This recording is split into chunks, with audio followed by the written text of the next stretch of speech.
Well, hey there, Sharon Horne-Ellstrom here, but you can call me Pajama Grandma in my rubber ducky pajamas and rubber ducky robe because it's just one of those rubber ducky days.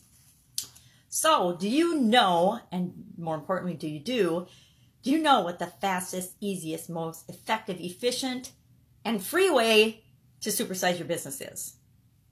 Well, make some guesses. And of course I'm going to tell you, because I am working on a women's summit. I'm doing a countdown 10 days to the launch of this women's summit, all about customers for women business owners speakers to women business owners, all about customers. Anything with respect to customers, we're answering questions about that. So as part of the countdown, I'm like, well, why not make that part of my Supersize Your Business thing? So day 10 is all about asking your customers what they want. That is the fastest, easiest, most effective, most efficient, I love efficiency and effectiveness, ways, and it's free to ask your existing customers anything you want to know, anything and everything you want to know. Your customers will tell you, and they'll be glad and happy to tell you because it makes them feel important and it increases their status when you approach them and ask them for their opinion. People love to give you their opinion. People love to feel like they matter, like they're part of the process. So if you're asking them for their advice and their opinion and what they think and how they feel about your products and services, voila, you're killing so many birds with one stone, shooting ducks in a barrel, things like that. It's amazing. It's super powerful and extremely effective. So what kind of things would you ask your customers about? Well, ask them about their experience with you. Ask them about how they use your product or service, because sometimes how people actually use our products and services is very different than what we had in mind when we designed them and offered them to them in the first place. How do they feel about your customer service? How do they feel about any interaction or any touch point with your company, with your business, with you? How do they experience? What's the experience working with you like from their perspective? What problems do you create with the solution that you provided with them in the first place? Because whenever we provide a solution to something, that solves the immediate problem, but it always also in turn changes something and creates other problems and challenges for our customers. So that leads us to know what we can do and what we can offer them as a next step, as a next thing to continue to have them as customers in our life and in our business and in our world. So you want to know how they feel about your quality, your delivery time, your price points, your everything. You can ask them everything. And, anything that you want to know, just ask them, how can you serve them better? People love if you ask them, well, geez, how could we serve you better? Now you might be saying, I can already see the eye roll. Oh, you mean all I have to do is ask my customers and talk to them and build relationships with them? Yes, you have to.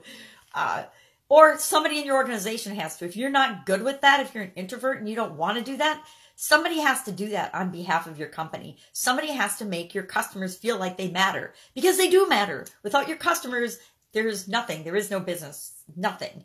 So I can see the eye rolls, and I can already see you like, well, I already know that I need to ask my customers. But are you doing it? Are you actually doing it? Do you have a mechanism for talking to your customers, finding out how things work, how they like it? Do you have a mechanism or a way or a strategy for understanding everything that you do from your customer's perspective?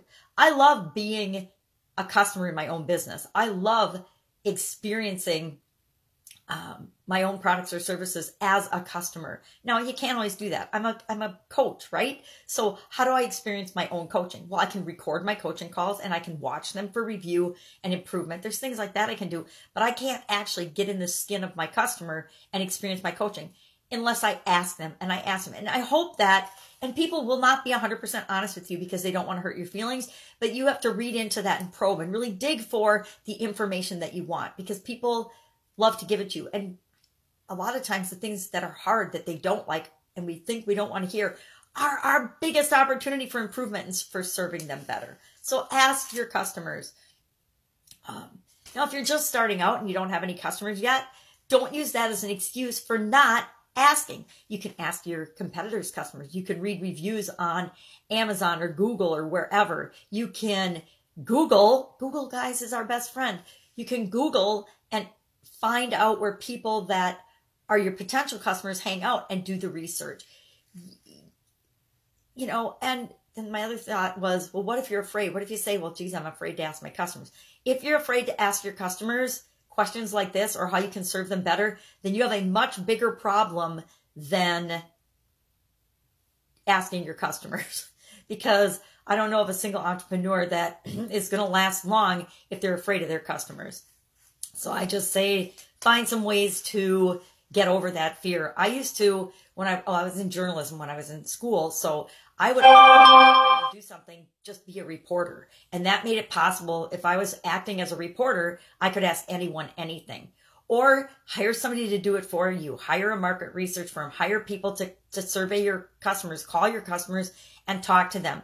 But I will tell you, nothing will go further to build rapport with your customers than reaching out to them and saying, hey, I so value you as a customer. I want your opinion on this. Do you have a couple minutes? Take them out to coffee. Do whatever it takes, but get the information you need to supersize and grow your business. That's it. I will be with you tomorrow. Have an awesome day.